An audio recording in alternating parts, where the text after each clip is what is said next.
E olá pessoal, eu vim mostrar para vocês como vocês fazer uma skin pro Minecraft, como essa minha aqui.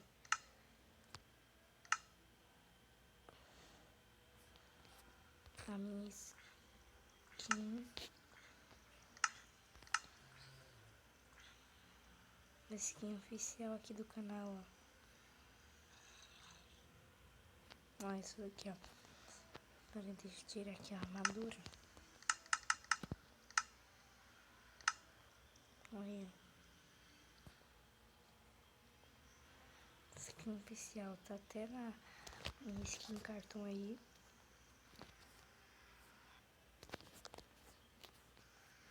Vai ser muito fácil. Vai ser só digitar um aplicativo. Mas no Play, é só colocar o play de skin for Minecraft. Ok, ó. Você vai nessa daqui. Skin editor for Minecraft. Tô com ele aqui. Você vai nele e vai começar tudo com o Steve. Quando você terminar no Steve, você vem aqui, pega qualquer coisa que você quiser e vai colocando toda a parte do Steve e vai montando seu Steam. Ok, por assim vai. Por exemplo, quero colocar no Creeper, vou fazer um Creeper aqui. Coloca aqui e imagina um Creeper no Steve.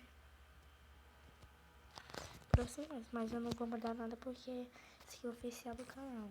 Comandante, né? Aqui é a nossa skin.